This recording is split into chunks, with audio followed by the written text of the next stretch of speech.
বিসমিল্লাহির রহমানির রহিম। আসলে সময় খুব কম, আর বক্তৃতা দেওয়ার মতো আমরা কিন্তু অভ্যস্ত না, কারণ আমরা ব্যবসায়ী প্রতিনিধি। আজকের যে অনুষ্ঠানটা, এই অনুষ্ঠানটা কিন্তু কোনো রাজনৈতিক এই অনুষ্ঠান নয়, আমাদের ব্যবসায়িক অনুষ্ঠান। তারপরও দুই একটা কথা বলার জন্য দাঁড়িয়ে আছে, কারণ আমাদের ব্যবসায়ী যে কি অবস্থায় চুনারঘাটে আছি একমাত্র আমরাই জানি, কিন্তু হয়তো আপনারা সবাই জানেন না। আমাদের আজকে এই অনুষ্ঠানের সম্মানিত সভাপতি, প্রধান অতিথি, বিশেষ অতিথি এবং সামনে উপবিষ্ট ব্যবসায়ীবৃন্দ সকলের প্রতি সালাম, আসসালামু আলাইকুম, হিন্দু ভাইদের প্রতি আদাব। আমাদের এই চুনারঘাট বাজার যদি আপনি এই প্রত্যন্ত অঞ্চলের বাজারের দিকে দেখা যায়, আমাদের চুনারঘাট বাজার আছে, রানীগাঁও বাজার, আসামপাড়া বাজার, বিভিন্ন দিকে অনেক সুন্দর বাজার তৈরি হয়েছে, দোতলা মার্কেট হয়েছে। কিন্তু পাকিস্তান আমলে যে অবস্থায় আমাদের বাজারটা ছিল, এখনো এই অবস্থায় আমরা আছি, যে কারণে আরো সমস্যায় আছি।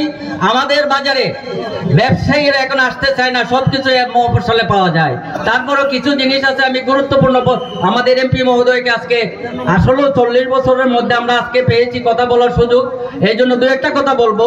আমাদের বাজারটা দিন দিন ধ্বংস হয়ে যাচ্ছে ইদানিং, কিন্তু কিছু কিশোর গ্রুপ, যে কিশোর গ্রুপের কারণে আমাদের বাজারে এখন লোকজন আসতেই চায় না আতঙ্কে। এই বিষয়ে যারাই এই জন্য এই ধরনের কাজ করতেছে, তারা আমাদেরই সন্তান। আমরা যদি সবাই একমত হই, আমাদের সন্তানকে আমরা এই পথ থেকে কিভাবে ফিরিয়ে আনতে পারবো, এই বিষয়ে আমাদের এমপি মহোদয়ের দৃষ্টি কামনা করছি।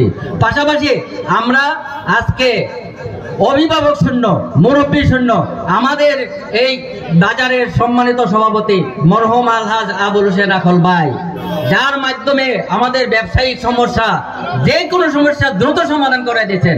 প্রত্যন্ত অঞ্চলের অনেক সমস্যা উনি সমাধান করে দিচ্ছেন। আমরা 6 বছর হয়েছে ওনার বিচার পাই নাই, আমরা এটারও বিচার দাবি কামনা করছি। এবং ইকোনমিক জোন হওয়ার কথা ছিল, দীর্ঘদিন যাবৎ আমরা অপেক্ষায় আছি, কিন্তু কেন হয় না এটা আপনি একটু দেখবেন, যাতে আমরা ব্যবসায়ীর সাথে এটা হয়।